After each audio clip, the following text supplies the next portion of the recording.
अपने बच्चों का पालन ऐसे करो कि आपके बच्चे अपने बच्चों को आपकी कहानी बड़े गर्व से सुनाएं।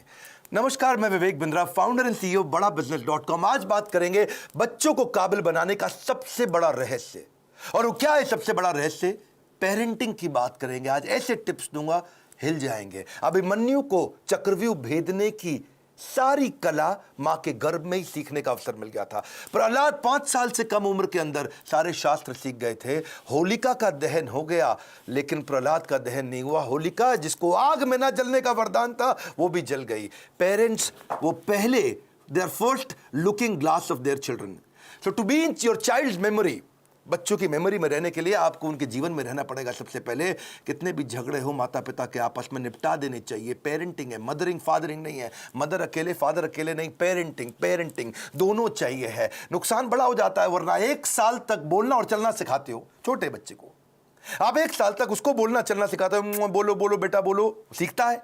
और उसके बाद आगे कई साल तक आप उसको बोलते हो चुप बैठो चुप बैठो चुप बैठो चुप बैठो।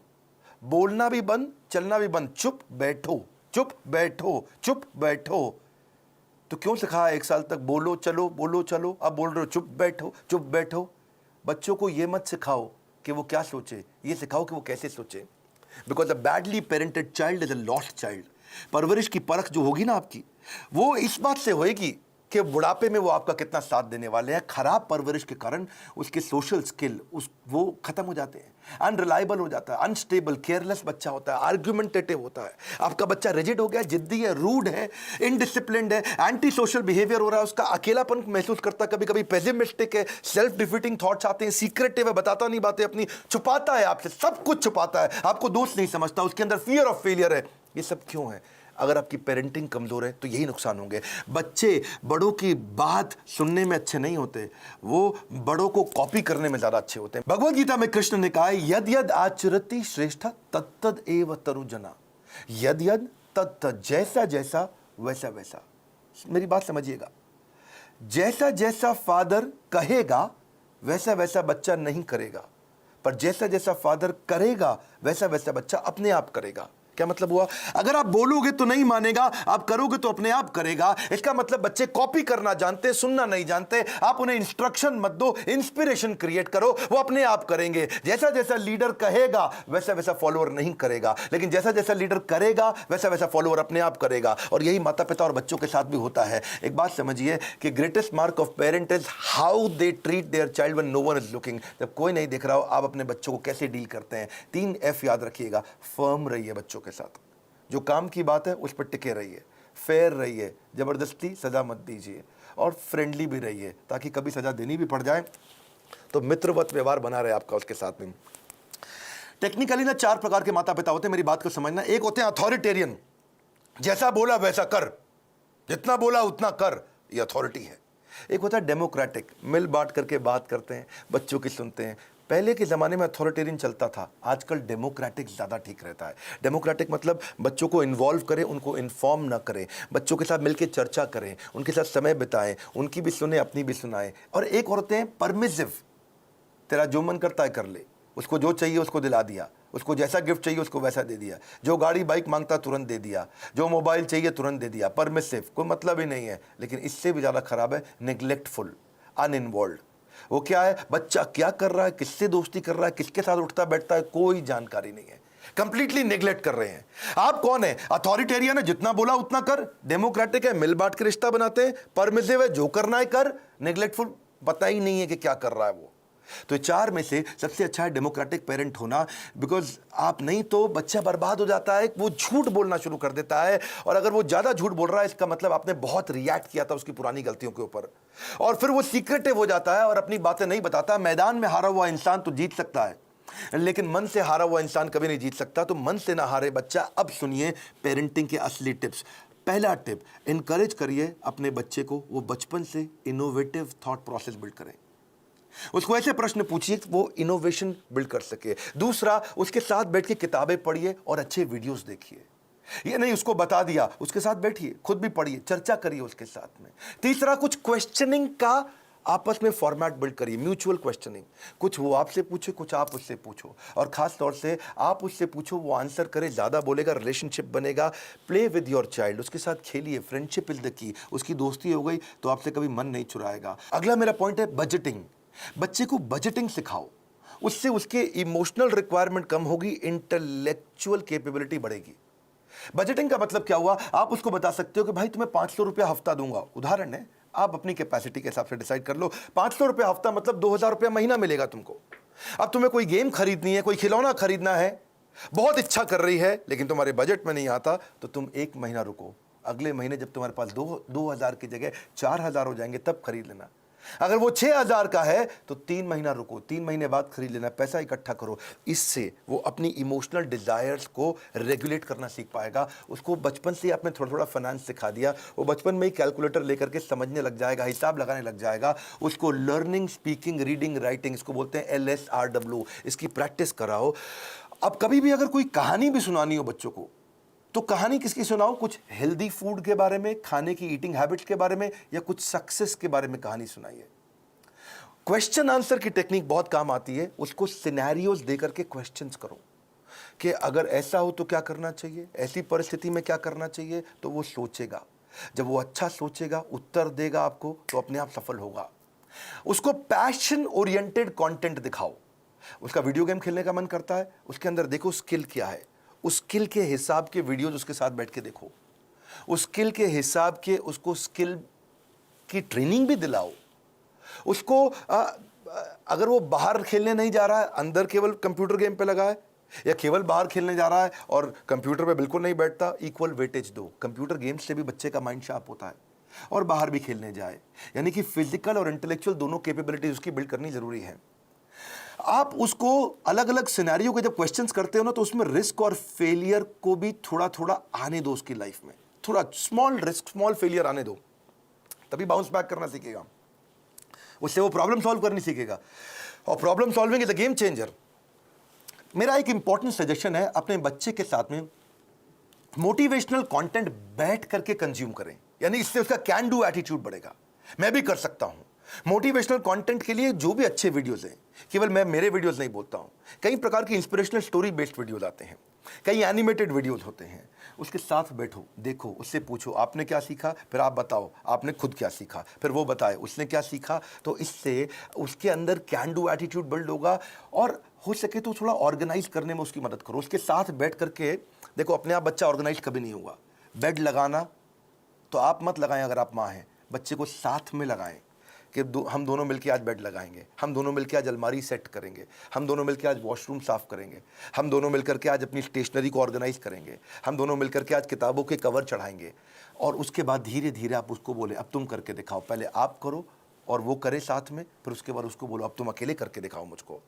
उसकी थॉट प्रोसेस अगर बिल्ड होना शुरू हो जाए तो उसको प्रेज करो, तारीफ करो। उसको कभी कोई स्टोरी सुनानी हो तो ग्रोथ माइंडसेट की स्टोरी सुनाओ। आपको उसकी तारीफ करनी, actions that are appreciated they get repeated. तो जिस एक्शन पे आप उसको अप्रिशिएट करेंगे, उस एक्शन को बार बार लेगा। जिस व्यवहार पे दोगे पुरस्कार, उसी को तो वो दोहराएगा बार बार। और आप क्या करें, जब भी चर्चा करनी हो, गोल ओरिएंटेड चर्चा करो, फ्री फ्लो चर्चा नहीं होनी चाहिए। और क्या मजे हो रहे हैं, बस आप लगे ही हुए, इसके बाद कुछ भी बात किए जा रहे हैं। सोचिए मैं इसको कैसा बनाना चाहता हूं, उस सब्जेक्ट की कहानियों पे चर्चा करो, गोल ओरिएंटेड। हाँ, बच्चे को माइक्रो मैनेज मत करिएगा कभी भी। छोटी मोटी गलतियां करता है, करने दो, हर समय नहीं टोकना। आप पॉजिटिव साइड बिल्ड करिए, नेगेटिव साइड अपने आप चली जाएगी। नेगेटिव साइड को मना करोगे कभी नहीं जाएगी। तो इसलिए पॉजिटिव सोल्यूशन ओरिएंटेड क्वेश्चन पूछो। अगर वो कोई गलती कर भी देता है, बताओ मत तूने ये गलत किया, उससे पूछो इसको और अच्छे से कैसे कर सकते थे बेटा, इससे अच्छा तरीका क्या है। ये क्या है, पॉजिटिव सोल्यूशन ओरिएंटेड क्वेश्चन। बेटा आपको क्या लगता है सबसे इंटेलिजेंट बच्चे इसको कैसे हैंडल करते, बेटा आपको क्या लगता है सबसे अच्छा तरीका इसको करने का क्या हो सकता है। तो वो बेचारा कंपल्शन में आपको सही आंसर देगा। जब वो बार बार सही आंसर देगा, बार बार सही आंसर देगा, तो उसके संस्कारों में बैठना शुरू हो जाएगा, और धीरे धीरे वो वैसे ही प्रैक्टिस में भी आ जाएगा उसके। इसके बाद इसी का तरीका, इसी को बोलते हैं इन्वॉल्विंग पेरेंट बनना, इन्फॉर्मिंग पेरेंट नहीं बनना है आपको। और तभी आप उसके सोशल स्किल और इमोशनल लर्निंग्स बिल्ड कर सकोगे। जो मैंने बजटिंग बताया था, मुझको याद आया, इससे उसकी इमोशनल ग्रेटिफिकेशन को आप डिले भी कर सकते हो। इमोशनल ग्रेटिफिकेशन डिले होगी तो बच्चा कहां से कहां पहुंच जाएगा। आप रूटीन बनाने का प्रैक्टिस करिए, पहले खुद का रूटीन बनाइए, तभी बच्चे का बनेगा।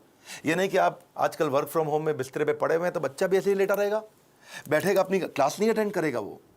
तो और क्योंकि आप स्ट्रगल करते हो रूटीन फॉलो करने में और वो भी ये स्ट्रगल करने लग गया, तो पूरा परिवार आगे बढ़ेगा, इंप्रूव करेगा। उसको अगर और स्टोरी सुनानी हो, जैसे मैं स्टोरी की बात बार बार कर रहा हूं, तो डिसिप्लिन की स्टोरी सुनाओ। और अगर वो डिसिप्लिन नहीं है तो चिल्लाओ मत, डिसिप्लिन की कहानी सुनाओ, तभी धीरे धीरे इंप्रूव करेगा बच्चा। अगर आपने उसको बोला ना, बेटा सॉरी बोलो, आंटी को सॉरी बोलो, बेटा तुम गलत कर रहे हो सॉरी बोलो, सॉरी बोलो, समझ नहीं आ रहा मैं कह रही हूं सॉरी बोलो, बड़ा बेकार बदतमीज बच्चा, सॉरी बोलो। तो वो क्या करेगा, उसको लगेगा सॉरी बोल दूंगा बच जाऊंगा, अच्छा सॉरी, उसको लगा ले मम्मी चुप हो गई, ठीक है आगे से मत करना। अब वो चला गया, उसको लगा देखो जल्दी बच के निकल गया मैं, सॉरी बोलो सॉरी बोलो सॉरी बोलो, कुछ नहीं होगा, सॉरी सोचो, सॉरी सोचो। डीलिंग ठीक नहीं करनी है, फीलिंग ठीक करनी है, कंटेंट ठीक नहीं करना है, इंटेंट ठीक करना है। फ्रूट्स बाद में मिलेंगे, पहले रूट्स चाहिए आपको। तो डिसिप्लिन की स्टोरी सुनाइए उसको, ताकि वो थॉट प्रोसेस बिल्ड हो जाए।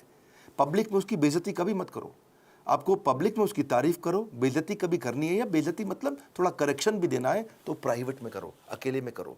क्योंकि कंपेयर, कंप्लेन, क्रिटिसाइज ये कैंसर है, रिकॉग्नाइज, रिफॉर्म, रेक्टिफाई यही उसको ग्रोथ देगा। बात समझिए कि आप उसका नेचर बदल ही नहीं सकते, आपको नेचर बिल्ड करना है, नेचर बदलना नहीं है, नेचर डेवलप करना है आपको। कभी परेशान हो तो उसको हक करो, उसको पॉजिटिव टच दो अपना, तभी बात बनेगी आपकी। उसको नए नए प्रकार के स्किल सेट सिखाओ। आजकल तो कोडिंग बचपन से बच्चों को सिखा रहे हैं, 5 साल का बच्चा भी आजकल मोबाइल ऐप बनाने की तैयारी कर रहा है। Code academy, white hat junior, code monkey, code Avengers, ये बहुत सारे अपॉर्चुनिटीज है जहां से आप बच्चे को कोडिंग सिखा सकते हैं। उसकी सेल्फ एस्टीम की बकेट को आप भर पाओगे इससे। एक्चुअली सेल्फ एस्टीम से याद आया, एक होता है इमोशनल कप। हर बच्चे का एक इमोशनल कप होता है, इसको ऐसे समझो। जिस बच्चे का इमोशनल कप खाली हो जाता है वो बच्चा बहुत गलत डायरेक्शन में जाता है, जिसका इमोशनल कप भरा होता है वो हाई सेल्फ एस्टीम के साथ ठीक आगे चलता है। इसके लिए आपको love, affection, sense of security और अटेंशन देना पड़ेगा, उसका इमोशनल कप भरा रहे। अगर आपने उसके साथ खेले, फ्रेंडशिप किया, क्वालिटी टाइम दिया और प्रेम किया, उसको प्रेज किया, अप्रिशिएट किया, उसका कप भरा रहेगा। लेकिन अगर आप उसको पब्लिक में बेइज्जती किया, क्रिटिसाइज किया, एब्यूज किया, निगलेक्ट किया, उसका ह्यूमिलिएशन किया, उसको पनिशमेंट दिया बिना किसी रीजन के, वो अकेलापन महसूस करता है, फेलियर महसूस करता है, रिजेक्टेड महसूस करता है, उसका इमोशनल कप खाली हो जाएगा बिल्कुल। और फिर वो इमोशनल कप भरने के लिए कहीं बाहर जाएगा, किसी और के पास जाएगा, गलत दोस्तों के पास जाएगा, गलत जगह पे जाएगा, गलत वेबसाइट्स खोलेगा, वो लोगों से अपने इमोशनल कप को भरने के लिए खींचेगा तरीके, मिसबिहेव करेगा अटेंशन गेन करने के लिए, मैनिपुलेट करेगा, जेलसी हो जाएगी उसको दूसरों को देख के। आइसबर्ग देखा है आपने? आइसबर्ग को समझो आप, इससे समझ आएगी आपको बात। आइसबर्ग होता है वो बर्फ की चट्टान जो समुद्र के अंदर होती है, लेकिन 10% दिखती है, 90% पानी के नीचे होती है। आइसबर्ग में पानी के नीचे बहुत बर्फ है, वो दिखती नहीं है, दिखती 10% है, खाली ऊपर ऊपर। बच्चों की ज़िंदगी भी ऐसी आइसबर्ग के जैसी है। अगर उनका एंगर, उनका स्क्रीमिंग, वो चिल्ला रहा है, वो कोई बात छुपा रहा है, वो वायलेंट हो गया है, अग्रेसिव हो गया है, वो रो रहा है, ये खाली 10% ऊपर दिख रहा है, इसके नीचे 90% बहुत कुछ था। उसकी एंग्जाइटी, फ्रस्ट्रेशन, उसका डिस्ट्रेस, उसका ट्रस्ट ना कर पाना, उसका फेलियर, उसका ग्रीफ, उसका अनश्योर होना, उसका स्ट्रेस में होना, अटैक्ड महसूस करना, उसका हर्ट महसूस करना, उसका वरिड, अलोन, लोनलीनेस फील करना, ये सब समुद्र के नीचे था। और समुद्र के ऊपर क्या है? थोड़ी सी बर्फ दिख रही है। आप उस बर्फ को लेकर ट्रीटमेंट कर रहे हो, जो नीचे दिखती हुई बर्फ को लेकर कर रहे हो, जो नीचे छुपी हुई बर्फ है, उसको ठीक करना है। इसलिए करेक्शन नहीं, इंस्पिरेशन। बच्चे, पता है, अगर आपको उनको सफल बनाना है, उनकी सफलता का स्कोर बोर्ड बना दो, गेमिफाई कर दो। इसको क्या बोलते हैं? Gamification of value inculcation. अगर आप उनमें संस्कार डालना चाहते हो तो गेमिफाई कर दो इसको गेम देखो, बिकॉज अगर स्कोर बोर्ड बना दोगे ना तो वो जीतना चाहेंगे। देखा आपने, क्रिकेट का स्कोर बोर्ड होता है, बास्केटबॉल का स्कोर बोर्ड होता है। जैसे स्कोर बोर्ड चालू होता है, बच्चे जल्दी खेलते हैं, एनर्जी से खेलते हैं। जब टेस्ट प्रैक्टिस मैच होता, क्रिकेट में भी पहली बॉल प्रैक्टिस बॉल फेंकते, सुना आपने?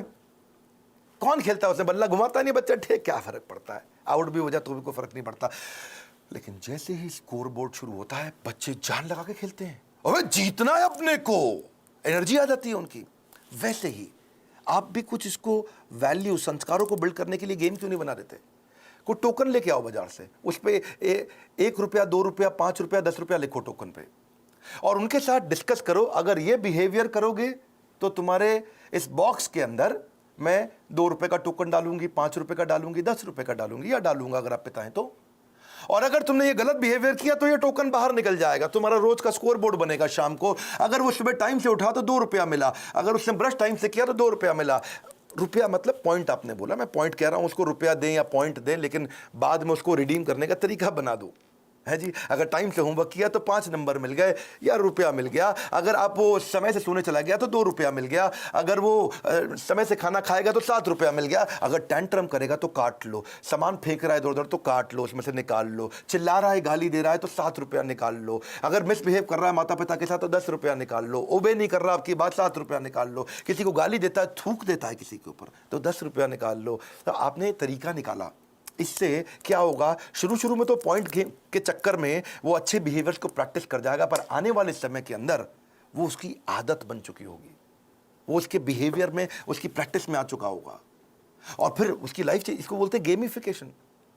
बच्चे को अकेला मत छोड़ो इतना। बच्चों के आंसू ना कड़वे होते हैं, उन्हें मीठा करना है आपको। उसकी जिज्ञासा गहरी होती है, उसको शांत करना है। उसका दुख बहुत तीव्र होता है, इससे उससे ले लो। उसका हृदय कोमल है, उसे कठोर मत बनाओ। Your children will become what you are, so be what you want them to be. बड़ी सिंपल सी बात है भैया। अगर आप दोनों का आपस में झगड़ा भी है पति पत्नी का, बच्चों के लिए सुलझा लो। आओ साथ में बैठो, बात करो, प्यार करो दूसरे को, ताकि बच्चे का जीवन सुरक्षित हो सके। ये फादरिंग नहीं है, मदरिंग नहीं है, ये पेरेंटिंग है। गलती किसी की भी हो, आप दोनों में से ईगो को साइड में रखो, बच्चे को और सिखाओ, आगे बढ़ाओ। हमने भी बच्चों के लिए बहुत प्रोग्राम्स बिल्ड किए हैं। मैंने बच्चों का एक प्रोग्राम एंटरप्रेन्योरशिप का लेकर के आए, जिसको हम बोलते हैं एवरीथिंग अबाउट एंटरप्रेन्योरशिप।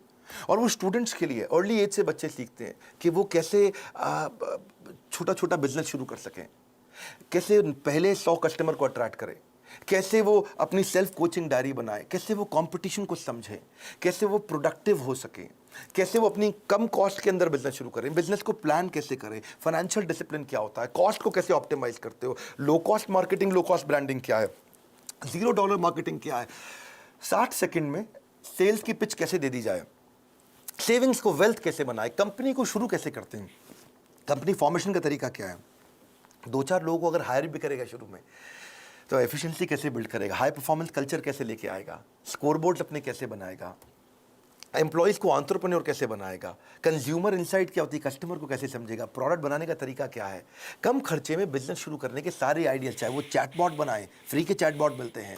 तो ऐसी बहुत सारी चीज़ें हमने एवरीथिंग अबाउट एंटरप्रेन्योरशिप में सिखाई हैं। अगर आप चाहते हैं आपका बच्चा भी एंटरप्रेन्योरियल माइंडसेट को बिल्ड कर सके बचपन से ही, तो उनको इन कोर्सेज में ज्वाइन कराइए। इस समय बच्चों के लिए हमने 50% डिस्काउंट रखा हुआ है। और अगर ये पेरेंटिंग के टिप्स आपको काम आ रहे हैं, मैं रिक्वेस्ट करता हूं सोचो ये किस किस को काम आ सकते हैं। ईमानदारी के साथ थोड़ा 2 मिनट और लगा लीजिए। आपने इतना समय लगा लिया है तो आप सीरियस है कंटेंट को लेकर के, क्योंकि आपने इतना समय लगाया। अब सोचो कि किसको फायदा होगा, किसके बच्चे बिगड़ रहे हैं, किसके बच्चे खराब हो रहे हैं, कौन बच्चे से परेशान रहते हैं माता पिता, उनको ये वीडियो अलग अलग व्हाट्सएप ग्रुप में शेयर करो, अपना मैसेज भी लिखो, अपने नोट के साथ शेयर करो, लाइक करके उत्साह बढ़ाओ अगर ऐसे वीडियो पसंद आते हैं। और नीचे मुझे कॉमेंट बॉक्स में बताओ कि आपको कौन सा वाला वैल्यू, आपको कौन सा वाला आइडिया, आपको कौन सा वाला टिप सबसे ज्यादा पसंद आया। मैं कॉमेंट बॉक्स में पढ़ने के लिए आऊंगा। इस बार हमारे साथ जुड़े रहने के लिए, दुनिया का नंबर 1 एंटरप्रेन्योरशिप यूट्यूब चैनल बनाने के लिए और मेरे पर्सनल वीलॉग वाले चैनल पे भी आने के लिए मैंने एक नया चैनल बनाया जहां अपने मोबाइल से वीडियो डालता हूं। आप सबका हृदय की गहराइयों से प्रेम पूर्वक बहुत बहुत धन्यवाद।